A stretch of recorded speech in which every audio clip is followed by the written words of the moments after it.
forgot, but while I was cooking dinner, I the one of the biggest ones I meant to do today was the socialism video with the Swedish dude interview, and this is the big one. Lots of people just hate capitalism. They want socialism. Socialism is having a moment in American politics right now. Socialism is totally on trend, especially among young people. The kids love socialism. I think socialism. See, that's another thing. All right, I know I'm probably not gonna be able to get through the video without stopping all the time. All right, at least it wasn't a black dude, or maybe he was. He was mixed. He might have been biracial. But the dancing, remember back in my day, dancing ass nigga, and by the 90s, when I was in my early 20, that's why we didn't like Puffy. What is with Democrats and youth dancing? There's just men just dancing all over the place for no reason. Just happy ass niggas. What is up with that? So socialism is supposed to work because kids are dancing. You know, bitch ass. You know, if I was his age right now and I saw him, you want to kick his ass. I ain't gonna do it, not because I'm scared. It's just a joke. Like I said, you don't bully nobody for real. It ain't no money in that. Socialism is having a moment in American politics right now. Socialism is totally on trend, especially among This is young whack people. ass shit. What the hell is that right there? I think socialism is great. Why? Because they're told capitalism hurts the poor. The rich getting richer and the poor getting poorer. But that's just not true. The poor get richer too. Norway! It's as socialist as they come. And here's another myth. People say Scandinavia is socialist. Instead of Cuba or China, think Sweden. Look to countries like Denmark. That Van Jones, that black dude, that's another one with a punchable face. It's just the nasty lies he tell to keep other niggas down. And he's a millionaire, sitting behind a desk, a millionaire. It's no jealousy, but like I said, you can have your money, but don't try to keep other niggas down. Niggas killing each other, killing bitches, and then you gonna tell a lie about why? You're a demonic. Like Sweden. But Sweden isn't socialist. Some time ago, pre-Beard, I made this video about that with Swedish author Johan Norberg. But there was more to that interview and our more recent one on his new book, The Capitalist Manifesto. So here's our full discussion about capitalism, the left's push for degrowth, and Scandinavian socialism. All I hear is that Sweden is this socialist paradise. Well, we tried with something that was similar to socialism for a brief interlude in Swedish history in the 1970s and the 1980s. And that's the period that even socialists in Sweden now say, we overreached. What happened? Well, in the 1970s and 80s, that's the moment when the Swedish government... Democrats always talk, I know I'm gonna keep stopping, I can't help it, but they always talk about being educated and having the facts. And so they just been straight up. But I mean, we know they lie. We know they straight up lie. But that's what the thing I keep talking about. They lie about things that can be easily disproven, but it's just they didn't think nobody would do it,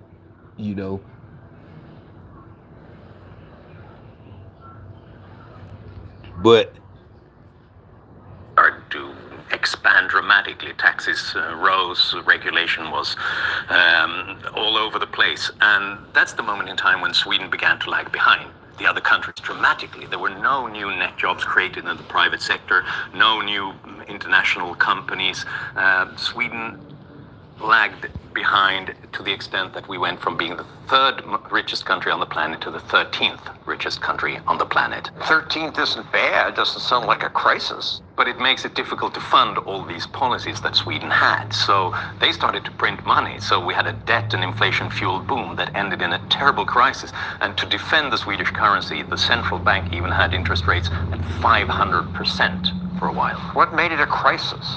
Well, suddenly all those systems that people depended on, the pension system, healthcare and so on, didn't get the funding they needed. So there were waiting lines to get healthcare. People. And that's one thing I kept saying, even before I just found this video yesterday or something. They're operating in the red, I would think, it's an investment, right? That's why I've been said that it's an investment. Like they would think probably like if they had a chance of winning, it would be the biggest investment in history. You get Fort Knox, you get all us people, you get Fort Knox, the gold Fort. Seriously, nobody even thinks about that. If the communists take over, win, they get Fort Knox, they get everything. If, communist China, whoever has been loyal communist, Cuba, Venezuela, and like this dude says, he's like, no, Sweden is not, socialist. If you want to think about it, think about don't look to Sweden like all these niggas be saying, Whoopi Goldberg, Van Jones, trying to sound smart.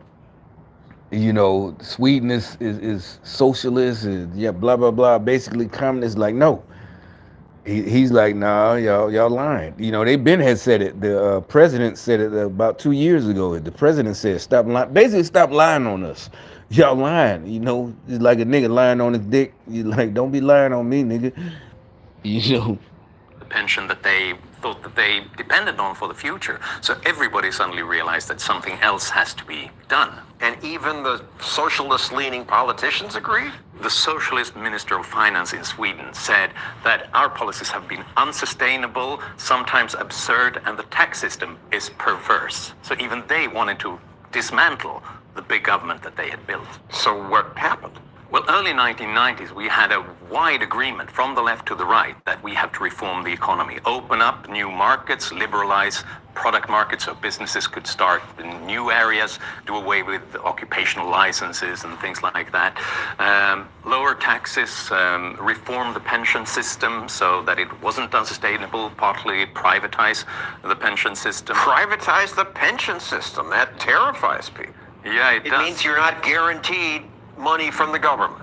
Exactly. It's only a defined contribution. You don't know what you will get. And obviously that scares people who want it a lot. But when they realized that the alternative was that the whole pension system would collapse, they thought that this is much better than nothing. But Sweden is still cited as the socialist paradise. When you look at our policies, we do have a bigger welfare state than the US, higher taxes than the US, but in other areas, when it comes to free markets, when it comes to competition, when it comes to free trade, Sweden is actually more free market. If you look at the latest statistics from the Heritage Foundation and Wall Street Journal, Sweden is apparently more free market than the United States. There's no minimum wage. Government doesn't control production. Yeah, and we've also tried to open up the welfare state to private providers because we've realized that we've got problems with a nationalized healthcare system, so we need to, privatize one of the biggest hospitals in Stockholm and open up to other private companies. And in the education system, because it didn't work. It didn't work very well, so we needed competition, innovation, new ideas. So we rolled out a national school voucher system, so the private schools got the same funding as the public ones. From The View. Name one country that socialism has ever worked, and also every. First of all, socialism means the government owning the means of production. Sweden has never had that. The socialists realized in Sweden that they need big business. They need multinational companies to fund the welfare state. So it was always a free market to that extent. And the big businesses, even got specific benefits and privileges because the economy was so dependent on them. Jim Carrey. I grew up in Canada. Okay, we have socialized medicine, and I'm here to tell you that this bullshit line that you get on all of the political shows from people is that it's a failure. The system is a failure in Canada. It is not a failure in Canada. I never waited for anything in my life. I chose my own doctors. My mother never paid for a prescription. It was fantastic. He must have been lucky. That's great. But in the recent... That's what I was thinking as he was talking. Just like, he might be telling the truth. Maybe he also lived in a small area with not too many people, and this probably when he was a kid would have been what, the 60s or something, or the early 70s. I would think, late 70s when he was like a kid, teenage, late 70s, 81, 82, whatever, or 70s, whatever, probably 70s. But yeah, like he said, lucky, it's just you're one example. And I saw a video about 2 years ago. That dude, Steven Crowder, went up there and did a video. And yeah, it is the truth. You're going to wait. Like they said, if you got a broken arm, You might have to wait a week to go to see somebody. Where here we can go to the emergency room, even if you ain't got no health insurance. You go to the, whatever, they just gonna have to bill you. The top priority for voters in the polls was not crime or immigration or the economy, it was healthcare and the fact that people had to wait in line for treatment for such a long time. Specifically when it comes to cancer treatment, for certain types of cancer, you have to wait for more than 200 days to get treatment. And that tells you something about the problem of rationing healthcare by just not giving people what they need. They got a booming economy that is growing at twice the rate of the American economy. They got surpluses, they got more people working, and they have a society that Maybe works. not go to jail, but people like that. What's that dude named Saint Yogurt? Everybody call him Yogurt. They should lose. I think like lawyers. Maybe since journalists want to be so important, they should be like lawyers and doctors. They should lose their license, and we need a board for the journalists. If you get caught, and it should be easy, especially nowadays. It'll be easy to catch a journalist, you know, who didn't do their homework, who didn't their sources, which everybody learned in grade school. Cite your sources, and this you should be able to cite your sources. Remember, you had to staple your sources to your book report, and this is third grade. This ain't even middle school. Your little Encyclopedia Britannica was your source, but they should lose their license. Well, everybody has to work in Sweden to fund the welfare state because it's so large. So we really have to do hard work to get people into jobs. But the way we do that is by opening up more markets, having fewer license requirements, occupational licenses, the kind of things. And like I said, I know I'm gonna keep pausing, but that's another thing.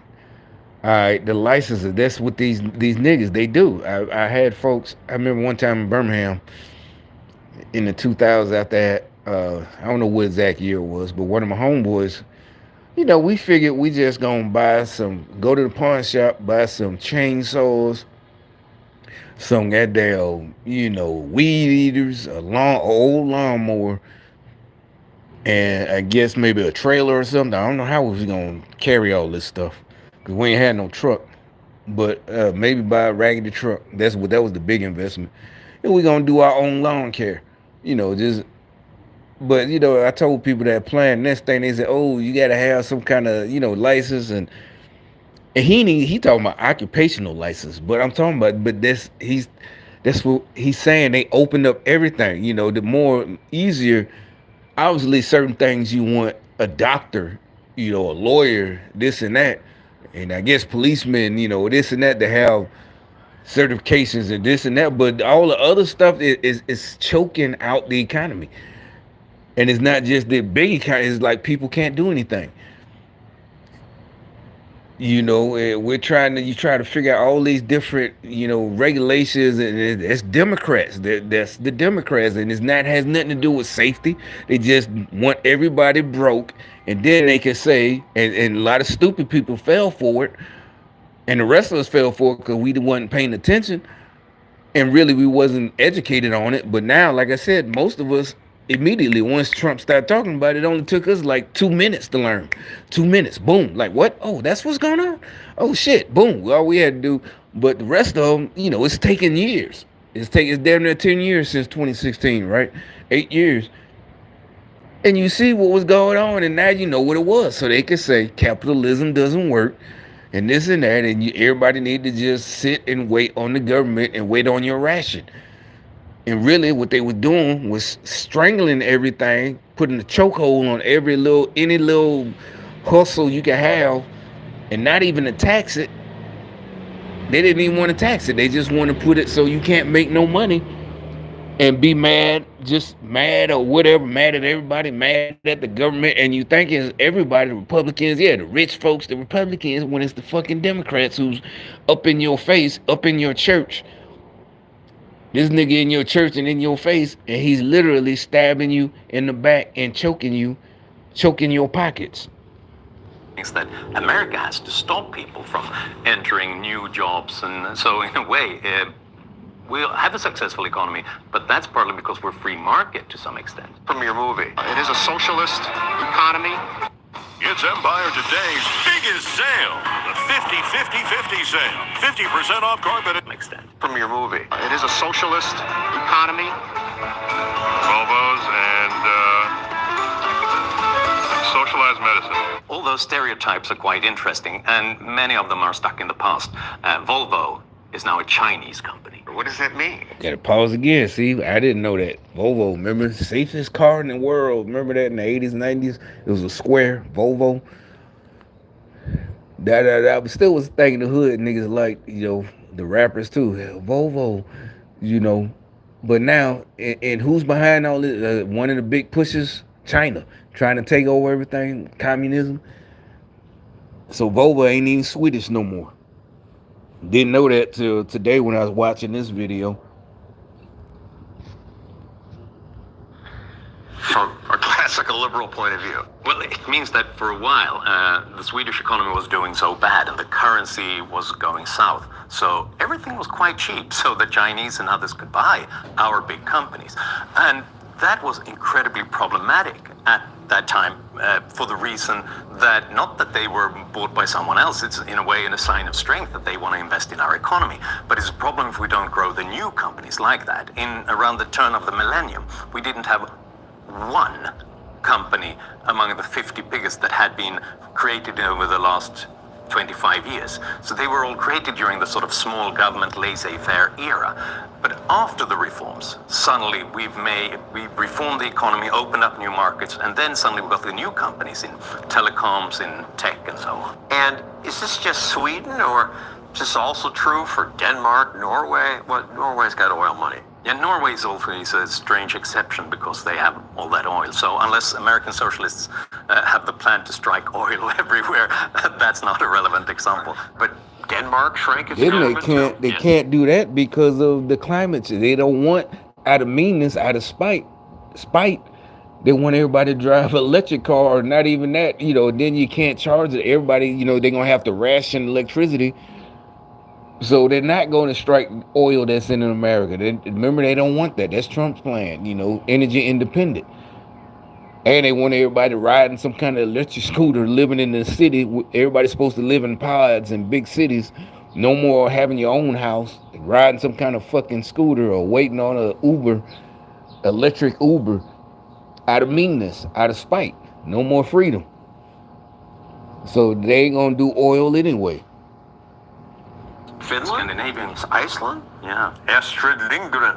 102% in taxes? How is this even possible? Yeah, 102% tax is too much even for the socialists. But how can it be more than 100%? Yeah, it's quite absurd. She was this famous author of children's books like Pippi Longstocking and so on, and a long-time social democrat. She found out that when she sold another book, she ended up with a marginal tax rate. She ended up in a higher threshold that increased the taxes totally, so that she had to pay for selling more books. And she wrote this angry essay about a witch who was quite mean and vicious, but not at all as vicious as the Swedish tax authorities. How can you have a more than 100% tax bill? Yeah, well, no one got that math. And actually, the Swedish socialist finance minister at that time said, no, she's wrong. She's bad at math. But actually, he was the one who was wrong. The Swedish tax system at that time was so perverse and strange that the Swedish population just said, enough, we can't do this. And even the socialists said, this is perverse, we can't do this. So for every extra dollar she earned, she'd owe $1.02? That was too much, even for the socialists. We have some very interesting reforms on letting private enterprises into welfare, schools, hospitals, healthcare, elderly care, that have worked out quite well. Private enterprise runs schools, hospitals? Yeah.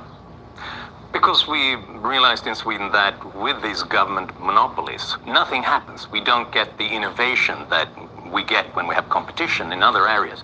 So the way to create competition was to allow private businesses to start new schools with new ideas, with new teaching models, and then allow families to pick the school themselves, which forces schools to become better. And one of the results that we've seen is not just that the private schools are better than the public ones, but even the public schools in the vicinity of private schools, they often improve because they have to get then pupils and the funding that comes with them to compete. You see that everywhere else in the economy. If you're forced to compete, you have to step up, you have to be better. Why not in the welfare services? Today, the healthcare system is not primarily run by the national government? No, we don't have a sort of single payer system and the kind of thing that American socialists think we do in Sweden. This is based on the regional level in Sweden, and therefore also funded by local taxes primarily, which is a flat tax. And then the national government steps in and has some extra funding for specific things that they want to do. But this is primarily a regional issue. But government run? Yes. Government run, but quite often private businesses in this sector, funded by government money. What can America learn from Sweden? Well, you can learn both from the good and from the bad. The bad experiences we've had and others should learn from is don't get cocky. I mean, even though the economy might work very well, you have all this money, you're on top of the world, you can't turn your backs to the to the creation of wealth. That's what we did in the 1970s and 1980s, and just started to redistribute and make strange policy decisions that ran counter to any kind of economic orthodoxy. And that almost killed the Swedish economy. It almost ruined us completely. So you have to continue to create wealth in order to use it. The good thing to be learned from Sweden is how you reform the economy. I think it's important for the US and to learn from how you can introduce competition and choice in government services like education, for example. If you want a better future for our kids, you can learn how to reform those systems that we all rely on, the pension system, social security, things that are unsustainable with the kind of demographic future we have, unless we change this into more of defined contribution rather than defined benefits. Low-income earners in Sweden pay a lot more than low-income earners in America. So despite the fact that Sweden looks like sort of a socialist country, This is the big one. I ain't get the rest to watch the rest. This is the big revelation to me. which taxes the rich exorbitantly high, the truth is the opposite. Really? This is the dirty little secret about the Swedish tax system. We don't take... He called it the dirty little secret, right? Remember, like I said, they also all them tax the rich. But like we said, in any common sense, just like Cuba, we see Venezuela, they're going to trample the poor and squeeze them. But like I said, the stupid poor people here, they just out of, like I said, cut off their own nose despite their own face. You know, they just rather, despite me, despite everybody, they just don't. And I'm telling them, you know, you don't need to get $1 from me, or you don't need me to help you. It would be better to just listen. I'm giving you information that I probably should be charging you $200 an hour for. But, you know, seriously. But they don't want it. They'd rather have a few dollars from the rich and give to the poor. We squeeze the poor because they are loyal taxpayers. They don't move to Monaco and they don't dodge. They don't have tax lawyers. So we have most of our income tax come from a flat regional tax at around 30%, even on the poor, even on the middle class. And then we also have a system of VAT, a consumption tax at 25%, where the poor pay exactly the same amount as the rich do. So all of And it's quite a bit. It's about 50 to 60% once you're earning $37,000. But it's interesting that the Swedish tax system is less progressive than the American. If you look at the whole situation in the US, the 10% of the richest households, they pay around 45% of all the income taxes. In Sweden, they only pay 27%. And the reason is that Swedish socialists realized you can have a big government, or you can force the rich to pay for it all. You have to pick one. You can't do both. Because if the rich and the big businesses leave the country, then we have nothing. All these celebrities and politicians say, Sweden is socialist, a socialist success. Well, Sweden is not socialist because the government doesn't own the means of production. To see that, you have to go to Venezuela or to Cuba or... Damn, that's an old school system. That shit sound nasty as hell. It just sounds like a Walmart system. I don't know if the speakers pick it up, but it just got high bass. It's not low, the good quality. Like you spend some money. It's loud, but it's not earth shaking, rattling. It don't rattle. It just rattle the windows. They don't. It's embarrassing. It sounds like something we would have had. One of us would have had like in 10th grade. You got some raggedy speakers, amp. You too old for that shit. But anyway. Is not clear. Maybe you got the windows up. I can't see. I doubt it. Cause no. With the windows up, your shit still should be is inescapable. North Korea. But we did have a period in the 1970s and 1980s when we had something that resembled socialism, a big government that taxed and spent heavily. And that's the period in Swedish history when our economy was going south dramatically. And even socialists nowadays say it. That was awful. That was a terrible failure that almost killed our economy. If you're looking for a really good vitamin D3 K2 product, this is the one you need. This was a terrible failure that almost killed our economy. Unfortunately, today, most socialists still don't accept the lessons of history, that real socialism has failed everywhere it's been tried. But we who understand the benefits of free and competitive markets shouldn't just point out socialism's problems. We ought to make the case for why capitalism works. And see, that's the difference between a soldier and a reporter. Even John Stossel trying to help. It's like at this point, it's too late to be talking and debating with these idiots. It's like, no, we ain't got time to point out why it works. You know what I'm saying? They're like children. It's time to whoop their asses. Your child is for their own good. Your child keep doing stupid shit, he gonna kill himself. You gotta whoop him, and it's gonna be your fault because you didn't whoop him. Ain't no, trying to tell them, at this point, if they're too stupid to not realize why socialism doesn't work, ain't no love. No, there's sorry, not sorry. This is it's time out for talking and pointing out. Maybe we need to put foots in their asses, all the way up their asses. See what I'm saying? This is time out for this shit. Everybody better wake the fuck up for we ain't got nothing. So I was happy that Norberg has written this new book, The Capitalist Manifesto. The subtitle says, "The global free market will save the world." That's pretty grandiose. But it is saving the world. Bit by bit, step by step, every day. Every day over the past 20 years, more than 130,000 people were lifted out of extreme poverty.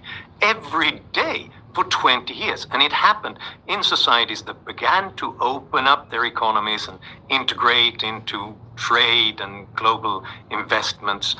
And that's what capitalism does. That's not just a fancy theory. It's something real that is happening.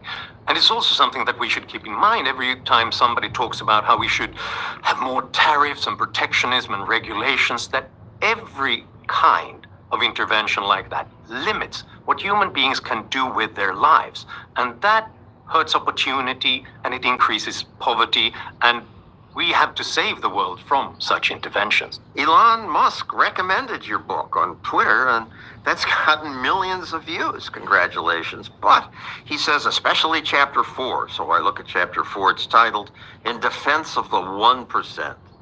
So he only likes it because you're defending rich people like him. The question is, how did he get rich? How does someone get rich? That's more interesting than how much money they've got.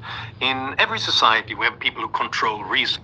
I always would say that, they like in modern day Democrat shit, the Democrats, they'll be on a talk show. The few times I did watch a talk show or whatever, a clip, whatever it was, in 2015, 2014, whatever. He didn't like, what's that guy name? Jimmy Kimmel or whatever. And you didn't know why, but you might watch a clip because maybe somebody's on there you might like, an actor. but or whoever it is, and every single time they never had no answer. How'd you do this? And they all had the same, just hard work. What the fuck is hard work? You have people working at Walmart working their asses off. They'll never be rich. So it's not how hard work. It has to be something else. That was the answer, and they'd leave it like that because their puppet masters, their handlers, told them to say just hard work. Nobody would tell hard work what? Hard work working at what? How do you get rich? Did they take them from somebody else? That's bad. We should stop that. They got mad at me because I found my own way. You get rich by enriching others, by producing electric cars, for example, or new technological capabilities and making them come down in price and making sure that more people have access to them. In that case, if they get rich because we hand over our money because we think those goods and services are worth valuable to us. Worth it, yeah. What's wrong with that? That's capitalism. Why is everybody mad? Oh, it's like I said, when I was gonna buy houses that somebody else already flipped to rent out. And they told me that, oh, you're gonna make them rich. They're gonna get a check from my mortgage company that I finance. They're gonna get a $70,000 check, and I get a 30-year mortgage. But with my credit and my interest rate, I'm still gonna make a little bit of profit, and eventually I'll have multiple houses. Like 10 to 12 houses with tenants in it. And I could pay each mortgage off. It's like the point is, yeah, the person got rich, but he gave me something that not rich. He got a $60,000 payment, and he had to put money and time and effort in that house he refurbished. So yeah, it's worth it to me. I ain't got to do all that. I just got to fix my credit, and I'm done. Then it's a great thing that they are rich because they got rich by helping us. The Nobel laureate William Nordhaus, he made a back-of-the-envelope calculation of how much does rich entrepreneurs who introduce new technologies and goods and services in the economy capture of the value that they create. And that's what I said. Anarchy. That's what we're talking about. Communists, they're just thieves, lazy, loser thieves who can't think of nothing. So they're mad. Like, so you're supposed to give away your idea, your mental. That, like I said, they steal my ideas, and they want to take it for free, and then get mad at me and call me a private detective because you stole my fucking idea and you owe me millions or whatever, and you don't want to pay. You stole my idea and took it and did it first. Spying, jealousy, envious, nasty, evil thieves. So to them, you're not supposed to get rich for your idea. You're supposed to give it away. If somebody want to give it away, that's fine. That's on them. They're like, oh, I invented this and I want to give it to everybody for free. That's on them. But you can't steal from other people who want to profit from it. With the conclusion that they get to keep some 2% of the value that they create. Which means that the rest of us who just laid on the couch and watched Netflix, we got 98% because we got increased purchasing power. Musk's got billions of dollars. He only kept 2% of each transaction. The greatest value of new goods and services and technologies does not come in the dollars and cents that we hand over to the producer. It comes in how they enrich our lives, how we use these goods, and how they keep coming down in price and become much more accessible to more people. Constantly making sure that what was luxury goods a couple of decades ago are suddenly something that most of us can afford. One of the most astonishing statistics about the US is that people who fall below the poverty line in the US now has a greater chance of owning amenities like refrigerators, air conditioners, washing machines, dishwashers, dryers, and of course cell phones and computers than the average American did in 1970.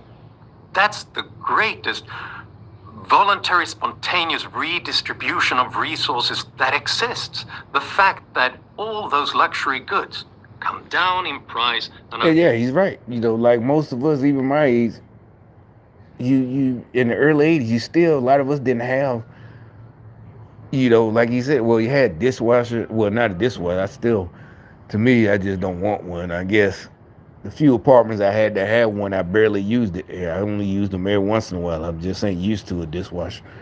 But the washing machine, yeah, we had, but we had the washer. And when I was little, even in New York, clothesline, you had to take the clothes out to the clothesline. We had a clothesline, but hang the clothes up. But yeah, like you said, I remember, like I said, by the end of the '80s, everybody had VCR. I had, like I said, I was taking them apart. You know, I don't know, I just wanted to take. You had so many VCRs, but in the early '80s, you know, it was something expensive. But by '89, I'm 15. Well, I ain't taking. By the time I'm 15, I ain't taking them apart no more. That was in middle school. But you know, yeah, by 15, high school, I'm too old to be, you know, taking shit apart. I ain't give a fuck. But that's some middle school shit. Uh, you had multiple VCRs. You can dub videos. You know, you just got shit left over. But the price of everything comes down, and this guy's talking about with communism, socialism. You know, you're not gonna. None of us is gonna have anything. Suddenly accessible to most people. The headlines, a mass loneliness crisis. Loneliness is an epidemic. We are absolutely in a loneliness crisis. Nothing to back it up? Well, yes, there is an epidemic of headlines saying that there is a loneliness epidemic, but there's no empirical data that actually shows that we feel more lonely now than we did in the past. This is often based on just looking at different generations and notices that, yes, the youngest feel like they're more lonely than the rest of us. But the question is, are they more lonely than we were when we were young? And so you have to compare like with like. So young today compared with young back then, old today compared to old back then. And then there is no such increase in loneliness, which is interesting because I would also think that it's less of a stigma to tell people that you feel lonely nowadays than it was in the 1950s or 70s. When it comes to children's TV, how did we get from here? Won't you be my neighbor? To here?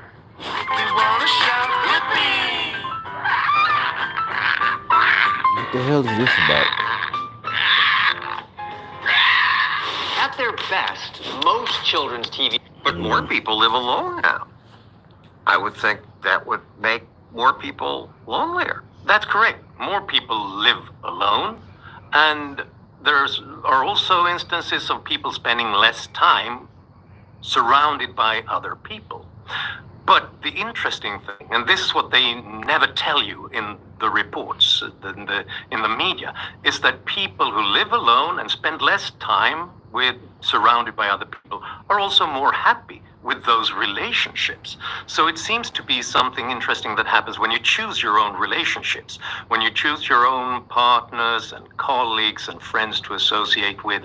It's not necessarily a better world, a more harmonious relationship when you're forced into traditional overcrowding or forced to spend time with people because there are no options. And yet these capitalist media, Forbes, capitalism keeps people isolated because of support for personal gain. But this talk about how we're all getting lonelier in capitalist societies. But the question is, if this was the result of capitalism, then surely we would have more loneliness in capitalist, free market societies.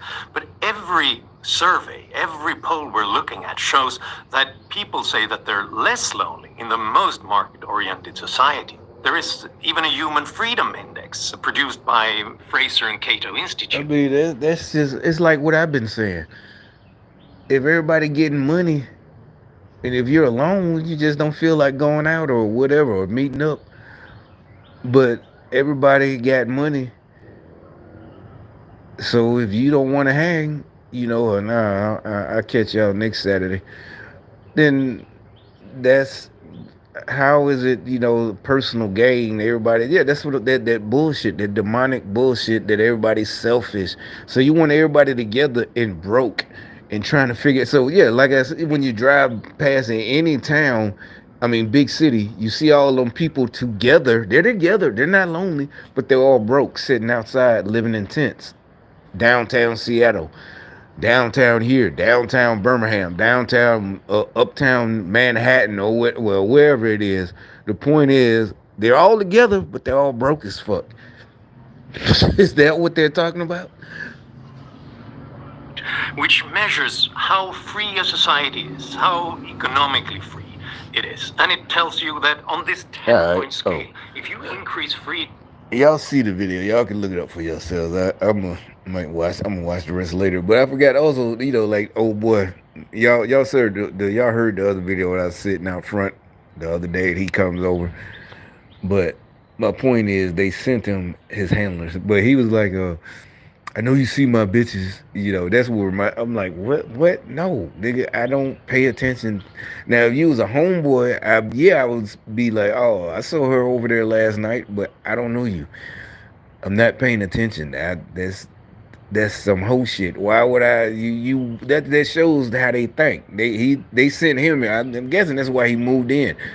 It was supposed to be. I was supposed to get whatever. I guess he realized I wasn't jealous, but he thought I noticed. I'm like, no, bro, I don't pay attention. It's none of my business. This it's your bitch. You ain't my homeboy. Now, if you was like, oh shit, nigga, I had, it's like when you was younger. I had a bitch over. She got a friend, nigga.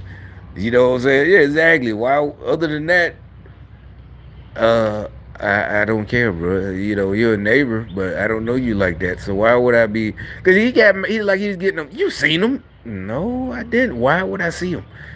I got cameras, but my cameras is looking at my car. Just in case somebody try to get in. But other than that, I didn't buy cameras to look at my neighbor's girls or the girl next door or the other girl. I didn't buy a camera. Hell, one of her friends might notice my car or something, my speakers, But anyway, shit, ain't nobody watching y'all. But I'm out of here. Like I said, you see the video, you can watch it for yourself.